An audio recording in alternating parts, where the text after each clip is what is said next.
유명 삼겹살 프랜차이즈 업체가 가맹점들에게 갑질을 해서 논란입니다. 본사가 가맹점주들에게 계약에도 없는 물품을 강제로 사게 하고 또 삼겹살집에 그 말을 듣지 않는 삼겹살집에 가맹점에 고기 공급을 끊는, 삼겹살집에 삼겹살을 제공해 주지 않는 이런 갑질 오브 갑질을 벌였다는 소식입니다. 자세한 이야기 이인철 참 좋은 경제연구소장과 함께 이야기해 보도록 하겠습니다.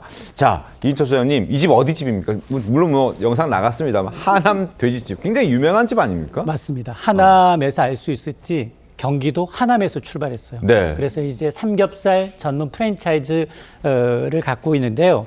2009년 경기도 하남시에 첫 매장을 열어서 직영점 위주로 외형을 키우다가 네. 2012년부터는 본격적으로 가맹 사업을 시작을 했습니다. 지금 현재 전국적으로 350여 개 가맹점을 돌파해서 특히 올해는 지금 창립 15주년을 맞아서 여러 가지 신규 매장 오픈 프로모션을 진행 중에 있습니다. 가맹비도 일부 면제해주고 네. 또 이제 주방집기라든가 시설비에 대해서 36개월 분할 납부까지 공격적으로 이제 가맹점 프로모션을 진행 중에 있는데, 제가 홈페이지를 접속해 보니 회사 소개를 뭐라고 하고 있느냐?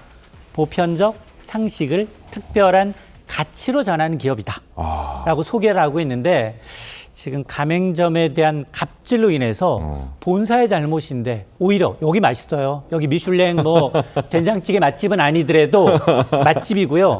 여기 그다음에 김치찌개, 된장찌개 맛있습니다. 네. 제발 프랜차이즈 가맹점 주들이 손해를 보는 일은 없어야 되겠습니다. 근데 어떤 방식으로 보복을 했던 건가요? 가맹점주들에게? 2015년 계약할 당시만 하더라도 본사에서 통해서 반드시 필수해야 될 품목 딱 세 가지였어요. 뭐였어요? 고기, 숯, 명이나물. 딱 세 가지였는데 갑자기 장사가 잘 되니까 5년 만에 기존 계약이 없던 김치, 쌀, 찌개, 소스 26가지를 필수 품목으로 추가합니다. 와, 몇 배나 늘린 겁니까? 이게 개수를. 보통 이제 뭐 5배까지 이제 품목을 늘린 건데 단가가 2~3배 이상 올랐어요. 이것 자체도 가맹점법 위반입니다. 가맹본부가 이제 필수용품을 이제 늘리기 위해서는 미리 알리고 계약을 체결해야 되는데 네. 이것도 위반을 했어요. 문제는 이런 부당함을 이제 가맹점들이 반발하니까 본사가 세 가지 방식으로 반발합니다. 어떻게 가맹점을 압박하느냐? 첫 번째, 아예 돼지고기 공급을 차단해버립니다. 예. 돼지 공급 없애니까 가맹점 입장에서는 별도의 고기 사서 장사를 하니까 그러니까요. 이제는 아예 가맹점 계약을 이제 해제하기 끊어버리고. 세 번째는 그러면 간판 떼고 그 집에서 계속 장사해야잖아요. 네. 고객과의 약속이니까. 네. 장사 운영하니까 불과 30m 옆에다가 새로 하남 돼지집을 여는 방식으로 갑질을 체결했다라는 겁니다. 그러다 보니까 이제 소비자는 물론 예비 창업자들까지 지금 분노를 하고 있습니다. 그러면은 저기 하남 돼지집의 가맹점주가 되고자 했던 사람들도 뜨악하는 뉴스가 아닐까 싶습니다. 나도 잘못했다가는 이런 보복을 받을 수 있으니까요. 자, 가맹점주로서는 단계별로 진짜 옴짝달싹 못하게 손발이 묶인 셈인데 가맹점주의 목소리 한번 들어보겠습니다. 단가가 어떤 거는 뭐 2~3배, 어떤 거는 5배 비싸져 버리니까 저 같은 경우에는 쓸 이유가 없었죠. 바로 옆에 저거를 넣는다는 거는 꿈에도 생각을 안 했었는데 그렇게 하는 거를 아무렇지도 않게 그냥 그렇게 하는 거 보면서 너무 한다. 그러니까 고기 끊고 그다음에 계약 끊는 것까지는 이분도 생각을 했던 것 같아요. 그러나 적어도 30m 옆에 새로운 가맹점을 만든다는 것까지 생각하지 못했는데 아무렇지 않게 해버렸다라는 겁니다.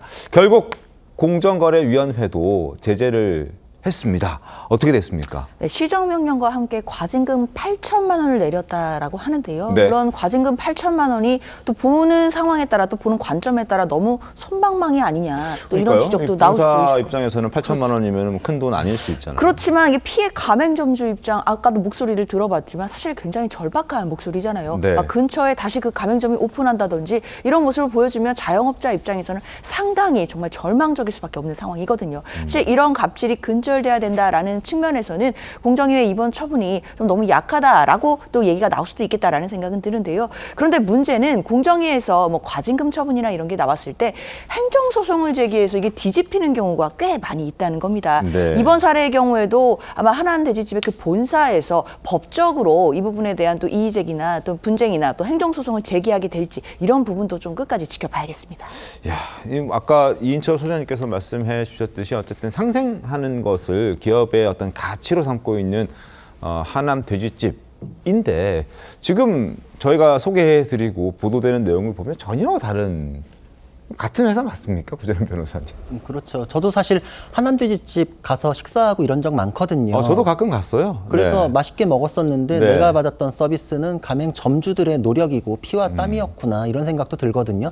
왜냐하면 우리한테 서비스 제공하고 식사 제공해가지고 돈을 벌면 그게 본사에서 그냥 빨아들이는 구조였구나. 왜냐하면 처음에 가맹을 할 때는 내가 이런 조건에서 가맹을 했을 경우에 돈이 되는지 안 되는지 판단을 하고 가맹비를 내고 들어가게 되거든요. 네. 근데 처음에 계약 조건에 3가지밖에 없으니까 요 정도는 내가 공급받으면 비싼 단가에도 그걸 받아도 그 간판을 걸 때 장사가 된다라고 판단하고 들어갔는데 일단 잡아놓은 고기처럼 들어가고 나니까 26개로 품목을 늘린다?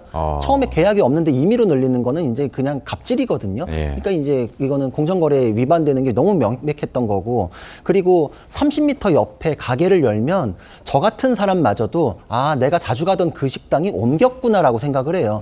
사실상 뭐 권리금이나 이런 거 다 박탈한 상태에서 영업 노하우나 이런 것들을 다 뺏어가는 거거든요.